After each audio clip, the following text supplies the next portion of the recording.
తల్లి శాపం మరణదేవుడైన యముడి హృదయంలో భయాన్ని నింపింది. నీ అహంకారానికి నీ కాళ్ళు నడుస్తూ వాడిపోతాయి అన్న శాపం శక్తివంతమైన మరణదేవుణ్ణి వెంటాడాయి. ఒక తల్లి తన కొడుకుని ఇంత కఠినంగా ఎందుకు శపించిందో ఈ వీడియోలో చూద్దాం. సూర్యుడు ఆకాశంలో ప్రకాశవంతంగా మెరుస్తుండాడు.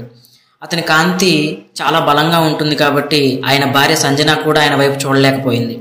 సంజన దివ్య నిర్మాణకర్త అయిన విశ్వకర్మ కూతురు. సంజన మరియు సూర్యులకు ఉన్న పిల్లల్లో ఇద్దరు వైవస్వత మను మరియు మరణదేవుడైన యముడు. వీరిద్దరికీ ఒక అక్క ఉంది, యమున. ఒకరోజు సూర్యుడి తీవ్రమైన కాంతిని తట్టుకోలేక సంజన సూర్యుడి నుండి దూరంగా వెళ్ళిపోవాలని అనుకుంది. ఆమె ఛాయను తన స్థానంలో ఉంచి ఇలా చెప్పింది, నా పిల్లలకి, ముఖ్యంగా నా భర్తకి నువ్వు సంజన కాదు ఛాయ అని చెప్పకు. నేను కూడా ఈ రహస్యాన్ని కాపాడుతాను. కానీ ఎవరైనా నిన్ను శపించి నీ జుట్టు లాగితే నిజం తెలియాల్సిందే అని చెప్తుంది. దాని తర్వాత సంజన తన తండ్రి విశ్వకర్మ వద్దకు వెళ్తుంది. కానీ అతడు ఆమెను తన భర్త వద్దకు తిరిగి వెళ్ళమని చెప్తాడు. తిరిగి వెళ్ళడానికి నిరాకరించి ఆమె ఉత్తర గురు అనే దూర ప్రాంతానికి వెళ్ళి అక్కడ ఛాయగా నివసిస్తూ ఉంటుంది. సూర్యుడు తన భార్యగా వచ్చిన ఛాయతో ఆనందంగా ఏమి ఉండడు. అతనికి ఇంకా ఇద్దరు కుమారులు ఉన్నారు, సార్వర్ణిమను మరియు శని. ఛాయ సంజన పిల్లల పట్ల తక్కువ ప్రేమ చూపించడం ప్రారంభించింది. శాంతంగా ఉండే వైవస్వతమను ఆమె చేసే నిర్లక్ష్యాన్ని పెద్దగా పట్టించుకోలేదు. కానీ యముడు చాలా చిన్నవాడు. దాంతో ఈ నిర్లక్ష్యాన్ని తట్టుకోలేకపోయాడు. ఒకరోజు కోపంతో యముడు ఛాయని తన్నడానికి తన కాలు పైకెత్తాడు. ఛాయ అగ్నితో మెరుస్తున్న కళ్ళతో యముని వైపు చూపించి, నీ అహంకారానికి నీ కాళ్ళు వాడిపోతాయి అని శపించింది. ఆ శాపం యమునికి మెరుపులా తాకి అతని నిమ్మరసంలా పిండేసి వదిలేసింది. యముడు సూర్యుని వద్దకు వెళ్ళి మొరపెట్టుకుంటాడు, నేను వాస్తవానికి ఆమెను తన్నలేదు, నేను కేవలం బెదిరించాను. దానికి ఒక తల్లి తన సొంత పిల్లవాడిని ఈ విధంగా శపించింది అని. సూర్యుడు శక్తివంతమైన వాడప్పటికీ శాపాన్ని పూర్తిగా తిప్పికొట్టలేకపోయాడు.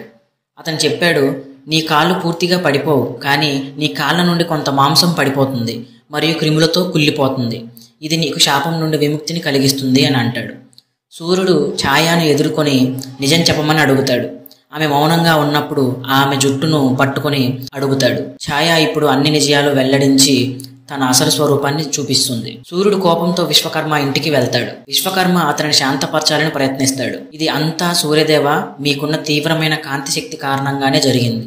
మీరు నాకు అనుమతిస్తే నేను మీ కాంతి శక్తిని తగ్గిస్తాను అని అంటాడు. అప్పుడు సంజన మీ కాంతిని తట్టుకోగలదు అని అంటాడు. దానికి సూర్యుడు అంగీకరిస్తాడు.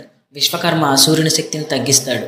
అదనపు శక్తితో విశ్వకర్మ ఒక కొత్త సమతుల్యతను సృష్టిస్తాడు. అశ్విని దేవతలు వైద్యానికి సంబంధించిన శక్తుల కోసం ప్రసిద్ధి పొందినవారు. ఒక దేవుడు గాయపడ్డప్పుడు లేదా ఒక మానవుడు తీవ్రమైన అవసరంలో ఉన్నప్పుడు సహాయం చేయడం కోసం వచ్చేవారు. వారు తమ బంగారు రథంతో ఆకాశంలో తిరుగుతూ ఉండేవారు. పరీక్షలు మరియు కష్టాలలో దేవతల సవాళ్లను ధైర్యంతో మరియు జ్ఞానంతో ఎదుర్కోవాలి. సూర్యుడు తన ప్రకాశాన్ని కరుణతో ఎలా శాంతపరిచాడో నేర్చుకున్నాడు. సంజన సమస్యలను చూసి పారిపోవడం కంటే వాటిని ఎదుర్కోవడం యొక్క ప్రాముఖ్యతను అర్థం చేసుకుంది. వారి పిల్లలు నాయకత్వం, న్యాయం మరియు వైద్యం విలువలను తెలియజేసేలా పెరిగారు.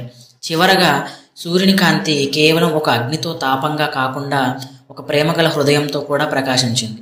ఈ విధంగా సూర్యుడు, సంజన మరియు వారి పిల్లల కథ అడ్డంకులను అధిగమించడం, మార్పులను స్వీకరించడం మరియు అత్యంత సవాళ్లతో కూడిన పరిస్థితుల్లో ఎలా ఎదుర్కోవాలి అన్న దానికి ఒక శాశ్వత కథగా మారింది. ఈ సన్నివేశం ద్వారా శక్తివంతమైన ప్రాణులు తమ శక్తిని దయతో సమతుల్యం చేయాల్సిన అవసరాన్ని నేర్పిస్తుంది. ఇది దేవతలకు మరియు మానవులకు ఒక పాఠం. ఇప్పటిదాకా మన ఛానల్ని సబ్స్క్రైబ్ చేసుకోకపోతే చేసేయండి, గంటని కొట్టేయండి. మీరు చేసే చిన్న సబ్స్క్రైబ్ నాకు ఇచ్చే పెద్ద మోటివేషన్స్ వీడియోస్ చేయడానికి. మీకు ఈ వీడియో ఎలా అనిపించిందో కామెంట్స్లో చెప్పండి. నెక్స్ట్ వీడియో ఏ టాపిక్ మీద కావాలనుకుంటున్నారో కామెంట్ చేసేయండి.